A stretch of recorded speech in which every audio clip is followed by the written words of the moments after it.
Taib, hadirin dan hadirat yang dirahmati oleh Allah Subhanahu wa taala. Namun anehnya di tanah air kita, liberal tumbuh berkembang merajalela di dunia Islam. Kita sering dengar ada ustadz liberal, ada kiai liberal, ada profesor liberal. Jadi yang berkembang liberal di dunia Islam. Bagaimana bisa muncul liberal di dunia Islam? Ceritanya baru-baru saja sebenarnya. Tatkala sebagian pemuda-pemuda Islam belajar di luar negeri. Di antara yang belajar pertama adalah Harun Nasution.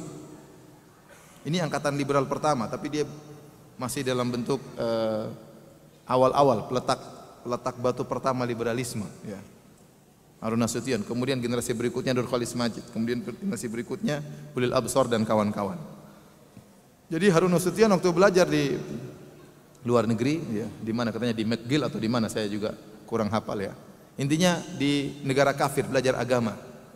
Negara kafir kemudian belajar agama. Kemudian pulang membuat tulisan-tulisan, pernyataan-pernyataan ya. Di antara buku yang dia tulis adalah Islam ditinjau dari berbagai aspeknya. 2 jilid. Saya punya buku tersebut ya. Di jilid pertama dia mengatakan bahwasanya agama ada 2 model. Ada namanya agama monoteisme, agama yang bertauhid, dan ada agama yang syirik. Di antara agama yang bertauhid adalah agama Islam, Nasrani, Yahudi, dan Hindu. Jadi dia bilang Nasrani itu bertauhid. Kemudian Yahudi juga apa? Bertauhid. Yang lebih parah Hindu juga apa? Bertauhid. Jadi katanya Hindu itu 3 tapi maksudnya 1. Ya. Ini awal-awal pemikiran menyimpang dari Harun Nasution. Ya. Kemudian ada sebagian ulama Indonesia yang membantah pemikiran-pemikirannya. Ya. Kemudian generasi berikutnya, generasi Nur Khalis Majid, sama belajar, ya, pandai bahasa Arab, sudah punya landasan agama yang baik, kemudian belajar liberal di negara kafir. Mereka belajar di negara kafir, belajar sama orang-orang orientalis, orang-orang orientalis orang kafir yang belajar Islam untuk mencari kesalahan Islam. Dan ini secara akademis keliru. Seorang secara akademis kalau ingin belajar sesuatu, belajar pada pusatnya, harusnya demikian kan? Harusnya kalau Anda ingin belajar agama Islam, belajar pada pusatnya. Entah di Arab Saudi, entah di Mesir, ya, entah di negara-negara Islam, itu namanya belajar Islam. Di mana pusat orang Islam, agar Anda tahu bagaimana Islam yang sebenarnya. Ya masa Anda belajar Islam di negara kafir? Itu namanya tidak akademisnya salah seperti itu. Ya, tidak logis belajar Islam sama orang kafir di negara kafir. Jadi belajar Islam sama orang kafir dengan niat pulang untuk menyelamatkan kaum muslimin dari neraka jahanam, tapi belajarnya sama orang yang masuk neraka jahanam. Gimana mau nyambung ya? Dia bawa pulang bawa kesesatan. Rasulullah Majid akhirnya dengan bukunya dan teman-temannya menulis buku judulnya Fikih Lintas Agama. Akhirnya muncul fatwa-fatwa aneh-aneh ya. Doa bersama, Tuhan bersama ya, dan macam-macamnya ya. Kemudian generasi selanjutnya adalah Ulil Absar dan teman-temannya. Ulil Absar, kemudian diantaranya Abdul Muqsid Ghazali, kemudian sekarang Komarudin Hidayat ya, dan Lutfi Syaukani ya, dan macam-macamnya. Siapa lagi? Siapa? Iya, Zuhair Misrawi. Terus siapa lagi? Siapa? Iya, itulah. Banyak ya, banyak yang mereka suka berkicau di Twitter atau di internet. Itu generasi ketiga yang kita hadapi sekarang. Ya. Itulah muncul liberal dan mereka didukung oleh orang-orang kafir. Ya. Karena orang-orang kafir tahu ya, kalau Islam akidahnya lemah akan hancur. Kapan Islam akan hancur kalau dia tidak yakin dengan akidahnya sendiri? Ya, suatu umat akan hancur kalau dia ragu dengan kebenaran keyakinannya. Ya, apa yang mau dia perjuangkan? Sementara dia ragu, sementara yang lain juga benar, terus ngapain saya berjuang untuk Islam? Paham? Kalau dia sendiri ragu tentang Islamnya, Islam benar atau tidak, atau yang lain juga benar, buat apa saya berjuang untuk Islam? Dengan cara demikian maka Islam akan hancur dari dalam. Orang-orang kafir tahu akan hal ini. Kerusakan yang ditimbulkan liberal potensinya lebih besar daripada kerusakan yang dilakukan oleh orang luar Islam. Kalau ada pendeta mengatakan semua agama benar, tidak ada orang Islam yang percaya. Ada biksu, ya, kemudian mengatakan semua agama benar, tidak ada yang percaya. Tapi kalau ada profesor Islam, ya, doktor filsafat, orang Islam, apalagi disebut sebagai pakar ini, pakar anu, bilang semua agama benar, mulailah orang Islam percaya. Karena yang ngomong orang Islam sendiri. Karena yang ngomong orang Islam sendiri. Ini benar-benar diketahui oleh orang kafir sehingga mereka benar-benar menyokong dana untuk membantu tersebarnya program-program liberalisme di tanah air kita. Baik hadirin dan hadirat yang dirahmati oleh Allah Subhanahu wa taala. Ini sekilas tentang asal muasal munculnya liberal di tanah air kita sehingga akhirnya sekarang kita lihat fatwa-fatwa yang aneh-aneh yang beredar, ya, yang kita dengar, ya, merusak akidah dan juga merusak moral. Merusak akidah dan juga merusak moral, ya. Gimana moral tidak rusak? Mengatakan boleh homoseksual, lesbi boleh, homo boleh, laki-laki boleh pacaran sama laki-laki, perempuan boleh pacaran sama perempuan, ya. Bagaimana tidak sedih seorang wanita ternyata suaminya jatuh cinta sama suami orang lain? Sedih atau tidak? Sedih. Ini suami saya jatuh cinta bukan sama istri orang lain. Suami saya jatuh cinta sama suami orang lain. Menyedihkan, ya. Gimana nggak rusak anak kita pacaran perempuan, pacaran sama perempuan juga? Rusak, ya. Subhanallah, moral rusak. Fatwa lagi jilbab tidak wajib. Ada sebagian wanita tadinya pakai jilbab, tahu jilbab tidak wajib, dibuka jilbabnya. Ya, menampakkan auratnya apa? Ada fatwa jilbab tidak wajib. Yang fatwa profesor, ya sudah, buka jilbab. Ente bantah-bantah, ente apa gelarnya? Enggak punya gelar membantah profesor. Logika orang awam seperti itu. Yang ngomong jilbab tidak wajib profesor. Enggak. Ente siapa ente? Ya, enggak bisa apa-apa mau bantah profesor. Akhirnya jilbab dibuka. Rusak moral. Kemudian lagi fatwa bahwasanya laki-laki harus sama dengan perempuan. Bukan hanya laki-laki saja yang boleh menjatuhkan cerai, perempuan juga boleh menjatuhkan apa? Cerai. Dan ini berbahaya. Berbahaya bagi laki-laki. Membayangkan kalau perempuan boleh menjatuhkan cerai, bahaya. Apalagi sedang haid, ya waduh. Dia emosinya enggak stabil. Kalau perempuan boleh menjatuhkan cerai, antum dicerai 7 kali sehari mungkin.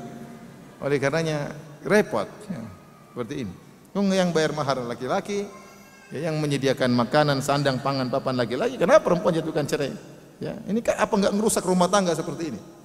Kamu saya cerai suamiku. Kenapa tadi malam enggak pulang-pulang? Kamu saya cerai. Waduh, jatuh talak 1. Terus kalau lelaki sudah ditalak, masa idahnya ada atau tidak? Ada masa idahnya. 4 bulan 10 hari. Kelamaan ya akhi. 2 hari cukup masa idah. Kenapa 4 bulan 10 hari? Jadi kalau antum sudah dicerai oleh istri antum enggak boleh nikah. Sudah antum terbengkalai selama 4 bulan 10 hari. Kalau perempuan ada masa idah wajar untuk membersihkan rahimnya. Sudah tidak tercampur dengan mani laki-laki yang lain, bersih rahimnya baru dinikahi oleh laki-laki lain. Kalau laki-laki buat apa masa idah? Apa yang mau dibersihkan? Fatwa aneh-aneh, ya. Ya, fatwa aneh-aneh, ya. Ini merusak moral. Jadi moral rusak, ya.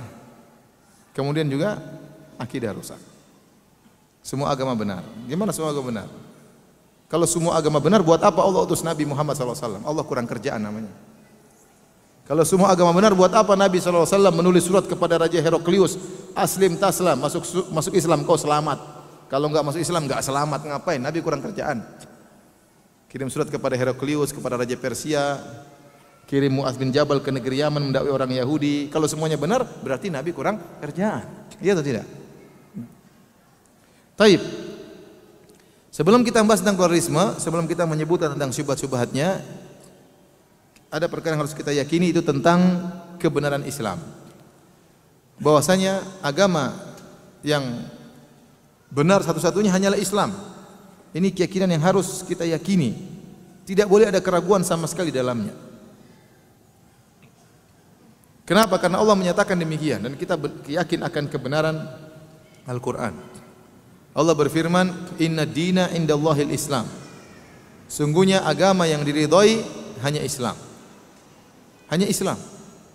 Allah juga berfirman, Wa may yabtaghi ghairal islami dinan fala yuqbala min wa huwa fil akhirati minal khasirin.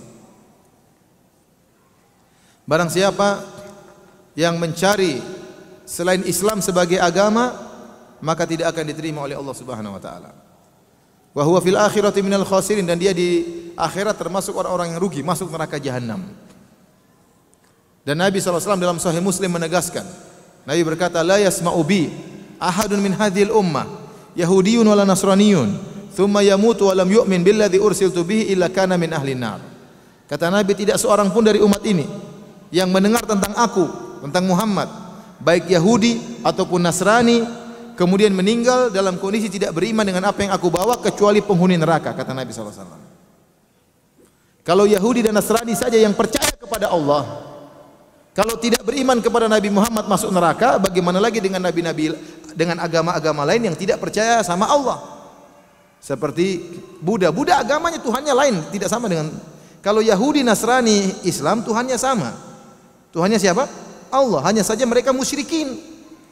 Mereka berbuat syirik kepada Allah Subhanahu wa taala, tapi Tuhan yang dituju sama-sama Allah. Itu saja kalau mereka mati tidak beriman kepada Muhammad masuk neraka, apalagi orang-orang yang tidak beriman dengan Allah. Tuhannya memang asalnya udah beda. Konghucu Tuhannya si Konghucu, atau misalnya Buddha Tuhannya Buddha, ya. Atau Hindu Brahmana, apa lagi? Brahma, Wisnu sama Siwa, ya. Ada hubungannya dengan Allah Subhanahu wa taala.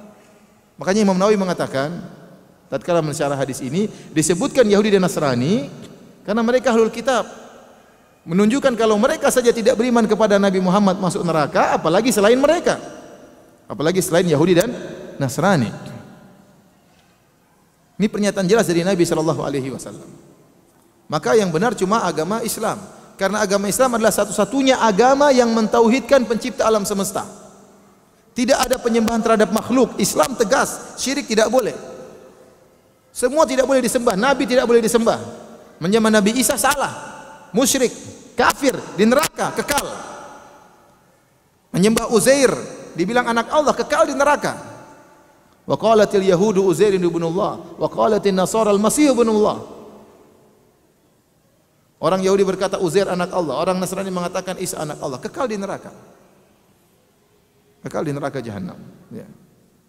Tidak ada dalam hal ini. Syirik tidak boleh sama sekali. Tidak boleh menyembah Nabi. Tidak boleh menyembah Nabi aja enggak boleh disembah, apalagi wali. Wali aja enggak boleh disembah, apalagi sunan. Apalagi batu, apalagi pohon. Malaikat saja tidak boleh disembah. Dulu orang-orang musyrikin mengatakan malaikat banatullah, putri-putri Allah, masuk neraka jahanam kekal. Kenapa menganggap malaikat sebagai putri-putri Allah Subhanahu wa taala? Ini masalah bagi Allah, ini masalah besar. Menganggap Allah bukan Maha Esa, punya putri-putri atau punya anak-anak. Ya. Jadi Islam satu-satunya agama yang menyeru kepada pentauhidan, peribadatan hanya kepada pencipta alam semesta, cuma Islam. Yang lain semua agama menyeru kepada peribadatan terhadap makhluk, semuanya kepada makhluk. Kepada jin, kepada dewa, kepada makhluk, pada manusia. Ya, semuanya kepada batu. Cuma Islam yang menyeru kepada penyembahan terhadap Allah yang Maha Esa. Nah, bagaimana kemudian kita mengatakan semua agama benar? Bagaimana kita mau menyamakan tauhid dengan kesyirikan? Bagaimana kita mau menyamakan penyembahan terhadap Allah pencipta alam semesta dengan penyembahan terhadap Nabi? Apa mau disamakan Allah dengan Nabi? Bagaimana kita menyatakan semua agama benar, mau menyamakan penyembahan terhadap Allah yang Maha Esa pencipta alam semesta dengan penyembahan terhadap sapi? Apa mau disamakan Allah dengan sapi? Ya akhi, yang benar saja. Oleh karenanya agama yang benar cuma Islam, yang lainnya semua di neraka jahanam. Oleh karenanya Nabi SAW membangun akidah di atas hal ini.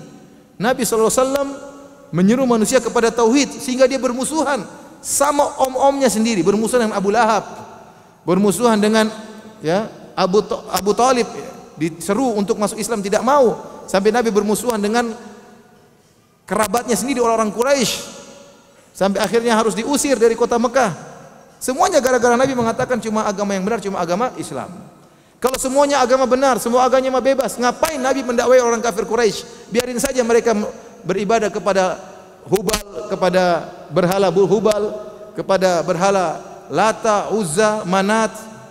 Nabi permasalahkan. Nabi mencampuri keyakinan mereka.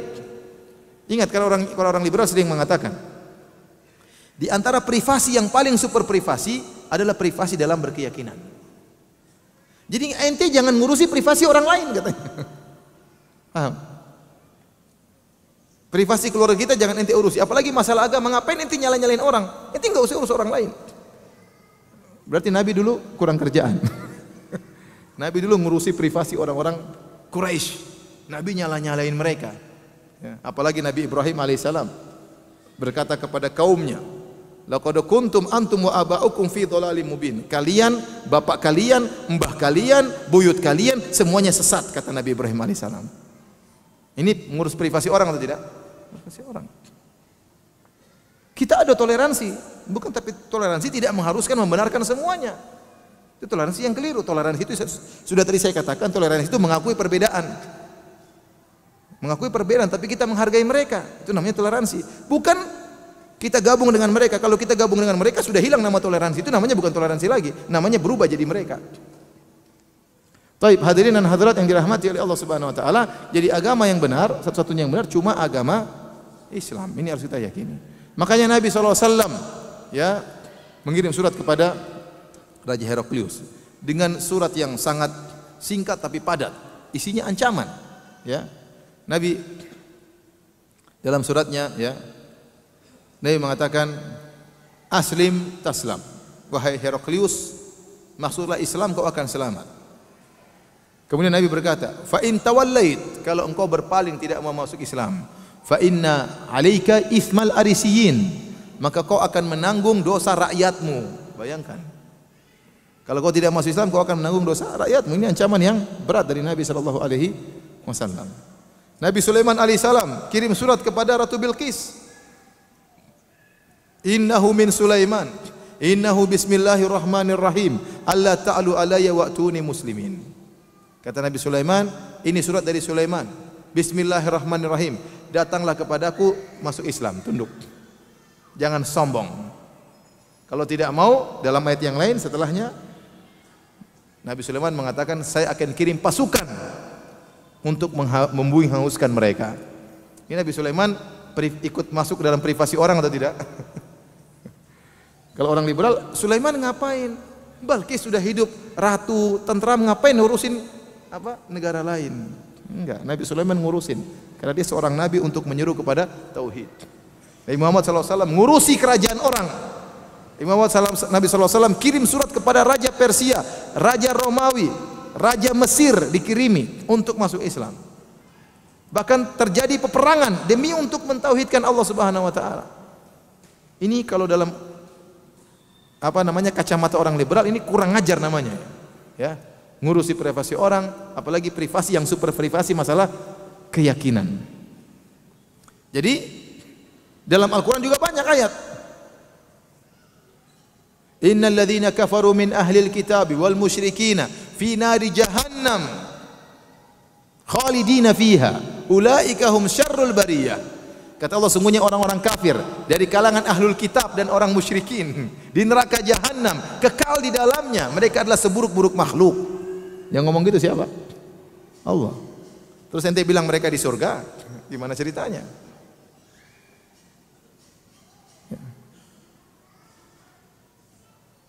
Laqad kafara alladziina qalu innallaha huwal masih ibnu Maryam.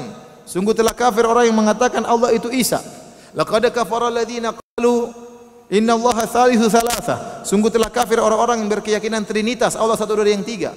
Allah bilang mereka kafir, Allah bilang mereka di neraka jahanam, ente bilang mereka di mana? Di surga. Jadi pluralisme itu kekufuran, bukan cuma haram. Kekufuran. Intinya Al-Quran itu percuma, nggak ada fungsinya kalau begitu.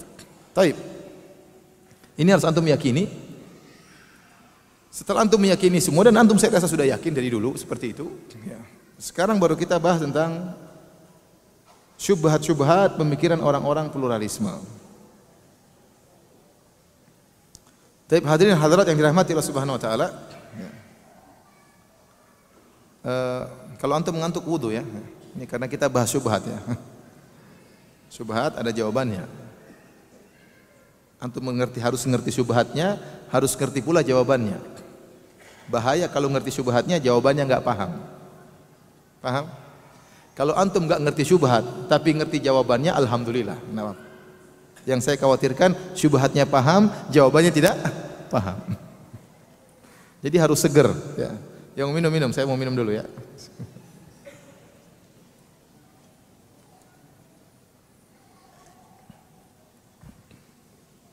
Mungkin Anda bertanya, kok bisa Ustadz orang-orang liberal seperti itu? Bisa. Tadi sudah saya sebutkan di awal pengajian. Pemikiran mereka terstruktur, terkerangka. Ada pola pemikiran mereka. Syubhatnya teratur. Sehingga muncullah orang liberal. Di Mesir banyak orang liberal. Indonesia sangat banyak. Saudi mulai muncul. Saudi juga mulai ada orang liberal. Tapi liberal mereka tidak seperti orang kita. Liberal mereka masih masalah wanita, harus bebas begini. Tapi semua agama sama, belum saya pernah dengar di liberal di Saudi. Kalau ada mungkin langsung dipenggal sama pemerintah Arab Saudi. Karena ini kekufuran. Ini perkataan murtad seperti ini, mengatakan semua agama sama. Karena itu kekufuran. Sekarang kan zaman terang-terangan kan? Ya. Saya katakan pluralisme itu kekufuran. Yang mau protes silakan. Itu kekufuran. Karena konsekuensi dari pluralisme, Nabi kurang kerjaan, Allah kurang kerjaan. Konsekuensi dari pluralisme, tidak usah ente dakwah tauhid. Biarkanlah kristenisasi tersebar. Ente ngapain masuk privasi orang? Bahaya, mikir ini bahaya. Taib. Jadi saya katakan, kenapa mereka bisa mengeluarkan fatwa yang aneh-aneh? Tadi kita sebutkan. Homoseksual halal, ini halal, ini halal, ini halal. Ya. Karena pemikiran mereka terstruktur, terkerangka dengan baik. Dibangun di atas syubhat-syubhat yang menurut mereka kokoh. Saya akan sebutkan beberapa syubhat-syubhat tersebut. Tidak semuanya tentunya. Ya. Dan saya waktu menyampaikan syubhat-syubhat ini, saya bukan asal ngarang, tidak ya. Karena disertasi saya tentang pluralisme. Saya baca buku-bukunya Nur Khalis Majid, buku-bukunya Zuhair Misrawi, buku-bukunya Komarudin Hidayat, buku-bukunya Ulil Absar, ya, Harun Nasution, ya, Abdul Muhsin Ghazali. Itu bacaan saya sehari-hari sampai saya capek baca buku-buku mereka. Karena saya harus baca. Karena untuk menyusun apa? Disertasi. Taib. Adapun di antara syubhat mereka mengatakan bahwasanya agama itu hanyalah sarana. Yang paling utama dalam kehidupan beragama adalah mencapai akhlak mulia. Nah, kalau seorang sudah mencapai akhlak mulia dengan agama apapun, maka dia sudah mencapai tujuan. Saya ulangi, agama itu hanyalah apa? Sarana. Semua agama menyuruh kepada keadilan. Semua agama menyuruh kepada akhlak yang mulia. Nah, kalau seorang sudah mencapai akhlak yang mulia dengan agama apapun, sudah benar, tidak jadi masalah. Ini syubhat mereka sering lontarkan. Dan saya ditanya oleh orang-orang juga. Ada dosen pernah tanya sama saya, Ustadz, menurut Anda Bunda Teresa di neraka? Pertama saya tidak tahu siapa Bunda Teresa itu ya. Saya tidak pernah WhatsAppan sama beliau ya. Terus kenapa? Yang katanya dia bukan beragama Islam. Saya bilang, kalau dia bukan beragama Islam, meninggal dalam kondisi musyrik di neraka. Harus di neraka. Tapi dia baik Ustaz. Wanita penuh sosial, baik dan macam-macamnya. Kebaikannya tidak ada manfaatnya. Dia tidak baik, tidak berakhlak kepada Allah Subhanahu wa taala meskipun berakhlak kepada manusia. Tapi bagaimana kita bantah syubhat ini? Jawabannya mudah. Islam menjunjung tinggi akhlak. Islam menyuruh kepada akhlak. Ya. Agama Islam terlalu banyak kita baca hadis-hadis Nabi, ayat-ayat Al-Quran menyuruh kepada akhlak yang mulia. Tetapi itu bukan tujuan yang paling utama. Tujuan yang paling primer adalah diturunkan agama adalah agar makhluk mentauhidkan Khalik. Agar makhluk mentauhidkan pencipta alam semesta. Dan Allah sudah nyatakan dalam surat Az-Zariyat. Kata Allah, "Wa ma khalaqatul jinna wal insa illa liya'budun." Tidaklah aku ciptakan jin dan manusia kecuali untuk mentauhidkan aku, untuk beribadah kepadaku. Tidaklah aku ciptakan jin dan manusia kecuali untuk beribadah kepadaku. Ini tujuan utama. Akhlak penting tapi dia bukan tujuan primer, dia sekunder. Yang pertama, bagaimana Anda bisa mentauhidkan pencipta. Apa hubungan paling kuat antara makhluk dengan penciptanya? Hubungan yang paling kuat adalah sang makhluk mengakui penciptanya sebagai Tuhan. Sang makhluk merendahkan dirinya kepada penciptanya. Itu yang paling penting. Bukan merendahkan dirinya kepada makhluk yang lain. Makanya dalam hadis Ibnu Mas'ud, waktu Rasulullah SAW ditanya, ayu dzambi a'zam? Dalam hadis Abu Mas'ud, ayu dzambi a'zam? Dosa apa yang paling besar wahai Rasulullah? Kata Rasulullah SAW, anta ja'ala lillahi niddan wa huwa khalaqak. Engkau mengambil tandingan bagi Allah, engkau berbuat syirik padahal yang ciptakan kamu cuma Allah. Ini dosa yang paling besar. Percuma seorang berakhlak mulia kepada manusia tapi tidak berakhlak kepada Allah Subhanahu wa taala. Mau baiknya kayak apa, tapi kalau dia tidak berakhlak kepada Allah, menyembah selain Allah, maka dia telah melakukan dosa terbesar, mengakibatkan dia kekal dalam neraka jahanam. Saya sering kasih logika ya. Kalau ada orang tua, suami istri, kemudian istrinya mengandung seorang anak, setengah mati 9 bulan dalam perutnya, ya, betapa susah seorang wanita. Bayangkan, kita saja kalau taruh besi 3 kilo di perut kan gak enak terus. Ini 9 bulan bawa barang dalam perut, sehingga macam-macam susah, sakit, belum lagi ngidam yang aneh-aneh ya. Dia susah, suaminya juga susah ya. Tahu-tahu jam 12 malam minta gado-gado, cari di mana? Tahu-tahu tidak ingin cium bau keringat suaminya ya. Setengah mati, wahnan ala wahnin. Belum waktu melahirkan bertarung dengan kematian, setelah melahirkan repot lagi menyusui dan nyebok dan macam-macamnya. Biaya sana sini orang tua kerja setengah mati, kemudian disekolahkan sampai SMP, sampai SMA, sampai kuliah. Kemudian sang anak sudah berhasil ngambil gelar S3, sudah punya pekerjaan. Tahu-tahu anak tersebut berbakti kepada bapak dan ibu yang lain. Kira-kira gimana? Kurang ajar atau tidak anak ini? Kurang ajar. Sama Allah menciptakan Anda, memberikan penglihatan, memberikan semuanya, rezeki, semuanya, sarana dan prasarana agar Anda beribadah kepada Allah. Ternyata Anda beribadah kepada makhluk semisal Anda, atau beribadah kepada makhluk yang lebih hina, batu dan pohon. Ini kesyirikan yang amat besar. Ibarat ada seorang laki menikah dengan seorang wanita, kemudian dia sudah mengeluarkan mahar, kemudian dia bayar lagi uang kepada mertua ya. Kalau orang Bugis ada namanya uang naik. Uang naik itu uang yang diberikan kepada mertua. Kalau orang Jawa kayaknya nggak ada kan, cuma mahar saja ya. Naik turun gratis ya. Sudah kasih uang lagi pada mertua, kemudian mahar, acara walimah, belikan emas ya. Kemudian mungkin istrinya suruh masukin salon supaya lebih cantik. Kemudian mungkin sudah bayar uang untuk sedot lemak, sedot ini, sedot anu. Sudah begitu cantik dicium sama laki-laki lain. Gimana kira-kira? Kurang ajar. Tidak tahu terima kasih. Nah, orang yang diciptakan oleh Allah, dia beribadah kepada selain Allah, ini orang musyrik. Orang yang tidak tahu diri. Meskipun dia akhlaknya super mulia sama orang lain, dia tidak berakhlak kepada Tuhan. Oleh karenanya Rasulullah SAW menyebutkan ada orang-orang yang akhlaknya top tapi masuk neraka jahanam. Contoh seperti Abu Talib.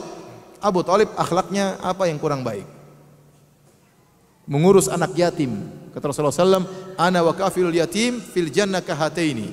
Aku dan pengurus anak yatim di surga seperti ini, dekat, kata Nabi SAW.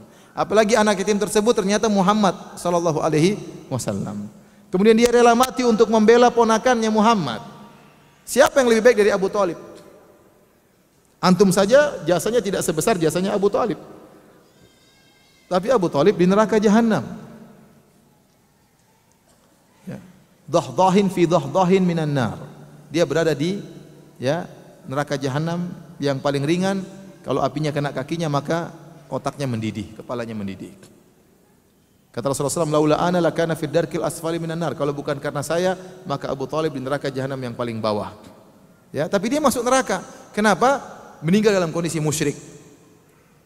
Makanya dalam hadis riwayat Nasa'i yang disebutkan oleh Ibnu Hajar dengan sanad yang hasan, tatkala Abu Talib meninggal, Ali bin Abi Talib, anaknya, datang kepada Nabi. Ali berkata, "Ya Rasulullah, inna ammaka asy-syaikh ad-dhal qad mat." Kata Ali dengan bahasa yang kasar, "Wahai Rasulullah, pamanmu," padahal bapaknya sendiri, "Wahai Rasulullah, pamanmu Abu Talib orang yang tua dan sesat sudah mati." Kata Rasulullah SAW, "Idhhab fawarih." Pergilah engkau wahai Abu Talib, kuburkan bapakmu. Kata Abu Talib, kata Ali bin Abi Thalib, la uwari, saya tidak mau kuburkan dia. Innahu mata musyrikan, dia meninggal dalam kondisi syirik. Ali bin Abi Thalib tidak mau menguburkan bapaknya. Kata Rasulullah SAW, idhab fawari, pergilah engkau kuburkan. Akhirnya dikuburkan oleh Ali. Tapi asalnya Ali bin Abi Thalib tidak mau kuburkan bapaknya. Kenapa? Kata Ali, innahu mata musyrikan, dia mati dalam kondisi apa? Syirik. Baiknya luar biasa. Tapi di neraka jahanam. Contoh lagi, ya, adalah Amr bin Luhai al-Khuzai, pimpinan orang-orang kabilah Khuza'ah, pemimpin kota Mekah, baiknya luar biasa, suka memberi makanan gratis kepada jamaah haji, sangat terkenal kebaikannya. Tapi dia yang pertama kali membawa kesyirikan ke kota Mekah. Kata Nabi SAW, ra'aitu Amr bin Luhai al-Khuzai yajurru qasbahu finnar li'annahu awwalu man sayyaba sawaib. Aku melihat Amr bin Luhai al-Khuzai menggeret ususnya di neraka jahanam. Dan dia adalah orang yang pertama kali mengkeramatkan onta-onta di neraka. Kenapa berbuat syirik padahal baiknya luar biasa? Contohnya Abdullah bin Jud'an dalam Sahih Muslim. Kata Aisyah, ya Rasulullah, Abdullah bin Jud'an kana yasirur rahim, kana yakrid dhaif, kana yut'imu ta'am. Dia dulu baik ya Rasulullah, suka menjamu tamu, suka menyambung silaturahmi, suka memberi makan kepada fakir miskin. Hal yanfa'uhu dzalik, apakah bermanfaat? Kata Rasulullah SAW, la, tidak bermanfaat. Percuma. Lam yakul yauman qat rabbi ghfirli khati'ati yaumaddin. Dia tidak pernah berkata, ya Rabbku ampunilah dosa-dosaku pada hari kiamat. Mati dalam kondisi musyrik tidak bermanfaat. Neraka jahanam. Semua kebaikan tidak bermanfaat. Kata Allah, wa ma ya mana'ahum an tuqbala minhum nafaqatuhum illa annahum kafaru billahi wa bi rasulih. Tidaklah terhalang mereka diterima nafkah mereka, sedekah mereka tidak diterima. Kenapa? Karena mereka kafir kepada Allah dan Rasulnya. Percuma. Mau baik seperti apapun tidak diterima. Contohnya Hatim At-Tai, bapaknya Adi bin Hatim. Bapaknya terkenal Hatim bin At-Tai, orang yang sangat dermawan. Kata Adi bin Hatim, ya Rasulullah, bapak saya bagaimana ya Rasulullah? Dia dulu begini, baiknya luar biasa. Kata Rasulullah SAW, inna makana abuka yuridu amran fa asabahu. Bapakmu dulu ingin sesuatu waktu berbuat kebaikan, maka dia dapatkan. Dia dulu ingin dipuji, tidak bermanfaat kebaikannya di neraka jahanam. Jadi para hadirin hadirat, orang sebaik apapun kalau mati dalam kondisi musyrik tidak bermanfaat. Kenapa? Dia tidak berakhlak kepada Allah Subhanahu wa taala. Maka percuma kebaikannya. Adapun orang-orang liberal, mereka menyatakan agama hanyalah sarana. Tujuan utama adalah akhlak mulia. Ini salah, ini kaidah yang keliru. Kita katakan yang tujuan utama adalah tauhid, mengesahkan Tuhan. Kalau tidak mengesahkan Tuhan, percuma semuanya, tidak ada manfaatnya. Saya tanya sama antum, orang-orang Nasrani dikafirkan oleh Allah, divonis kekal dalam neraka jahanam. Apa karena akhlak mereka buruk? Jawabannya tidak. Kalau orang Yahudi, iya memang kurang ajar. Dalam Al-Quran disebutkan, mereka makan riba, mereka pengkhianat, mereka kurang ajar, bunuh Nabi. Orang Yahudi memang kurang ajar. Tapi kalau Nasrani tidak disebutkan demikian. Nasrani baik-baik. Kesalahan mereka cuma satu, salah berakidah tentang Allah Subhanahu wa taala itu. Karena mereka menganggap Allah punya anak atau mereka menganggap Allah satu dari yang tiga. Makanya semua keyakinan orang Nasrani dikafirkan oleh Allah. Di antaranya mereka menganggap Allah punya anak. Jadi orang Nasrani punya tiga keyakinan. Mereka khilaf. Yang satu meyakini Allah itu adalah Isa itu sendiri. Paham? Allah itu Isa. Yang kedua, Isa adalah anak Allah. Paham? Yang ketiga, Allah dari satu yang tiga. Trinitas. Allah itu adalah Allah, Isa dan Ruhul Kudus, satu kesatuan. Ya. Ini semua dikafirkan oleh Allah. Contoh, Allah mengatakan, wa qalu ittakhadhar rahmanu walada. Bagi orang Nasrani yang menganggap Isa adalah anak Allah, Allah mengatakan, mereka mengatakan Allah punya anak. Kata Allah, laqad ji'tum syai'an idda. Sungguh kalian telah mendatangkan perkataan yang sangat mungkar. Takadus samawati yatafattarna minhu wa tanshaqqul ardu wa takhirul jibalu hadda. Hampir-hampir langit terbelah, hampir-hampir bumi hancur, hampir-hampir gunung yang kokoh itu hancur. Kenapa? Anda aulir rahmani walada. Tatkala mereka mengatakan Allah punya anak. Wa ma yanbaghi lirrahmani ayattakhidha walada. Dan tidak pantas Allah punya anak. Kenapa? In kullu man fis samawati wal ardi illa atir rahmani abda. Semua yang ada di langit dan di bumi, semuanya akan datang bertemu dengan Allah sebagai hamba. Semuanya hamba. Malaikat Jibril yang dekat dengan Allah, hamba Allah. Nabi Muhammad yang dekat dengan Allah, hamba Allah. Apalagi Nabi Isa, hamba Allah. Kenapa ente bilang Nabi Isa anak Allah? Allah murka. Allah turunkan surat Al-Ikhlas, Qul huwallahu ahad, Allahus samad, lam yalid wa lam yulad. Gara-gara berkeyakinan orang Nasrani dikafirkan oleh Allah, dikekalkan dalam neraka, bukan masalah akhlak, masalah akidah. Mereka mengatakan Allah punya anak, atau keyakinan kedua Allah adalah Isa. Kata Allah, laqad kafara alladziina qalu innallaha wal masih ibnu Maryam. Sungguh mereka mengatakan Allah adalah Nabi Isa. Allah kafirkan mereka. Atau mereka mengatakan Allah satu dari yang tiga, Trinitas. Laqad kafara alladziina qalu innallaha tsalitsu tsalatsa. Sungguh telah kafir orang yang mengatakan Allah satu dari yang tiga. Jadi, meskipun orang berakhlak mulia, tapi kalau salah berakidah tentang Nabi Isa dengan Allah, maka dikafirkan. Neraka jahanam. Ratu Bilqis apa kurang baiknya? Ratu Bilqis baik atau tidak? Baik. Rakyatnya makmur, dia hidup tentram. Rakyatnya sama dia menyembah matahari. Ya. Apa urusannya? Nabi Sulaiman ngurus, kirim surat, masuk Islam, kalau enggak saya perang. Jangan Nabi Sulaiman, burung hudhud tidak terima. Burung hudhud lapor kepada Nabi Sulaiman. Inni wajadtu imra'atan tamlikuhum wa utiyat min kulli syai' wa laha 'arsyun 'azim. Wajadtuha wa qaumaha yasjudun lis-syamsi min dunillah. Burung hudhud, burung tidak terima ada syirik. Lapor kepada Nabi Sulaiman. Wahai Sulaiman, saya melihat seorang ratu menguasai rakyatnya, mereka semua sujud kepada matahari. Burung hudhud tidak terima, lapor kepada Nabi Sulaiman. Ini orang liberal semuanya masuk surga. Lebih bahlul daripada burung hudhud. Baik. Jadi mereka dikafirkan bukan karena akhlak yang buruk, tapi karena apa? Akidah yang menyimpang. Karena akidah yang menyimpang. Jadi pernyataan orang liberal bahwasanya kalau orang berakhlak mulia pasti masuk surga, agama hanyalah sarana, ini batil, tidak benar. Yang benar agama diturunkan untuk menyuruh manusia makhluk menyembah kepada Khalik. Itu tujuan agama.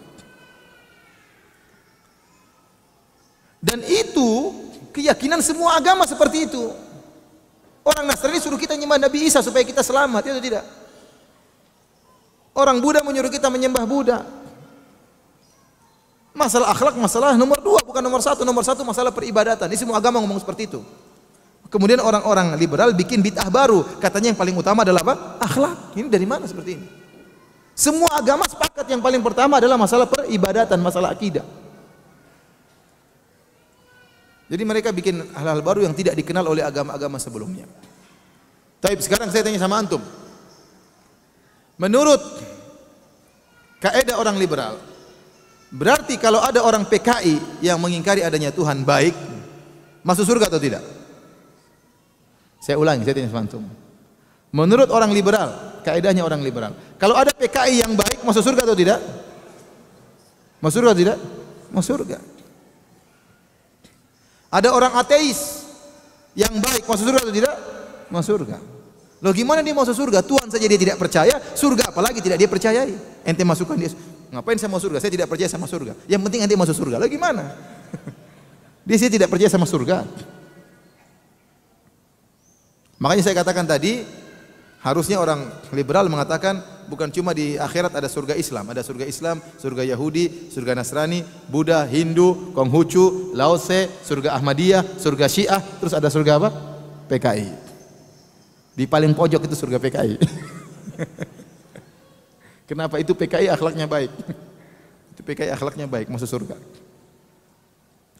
Taib, kita sudah paham ya, syubhat yang pertama dan kita sudah bantah.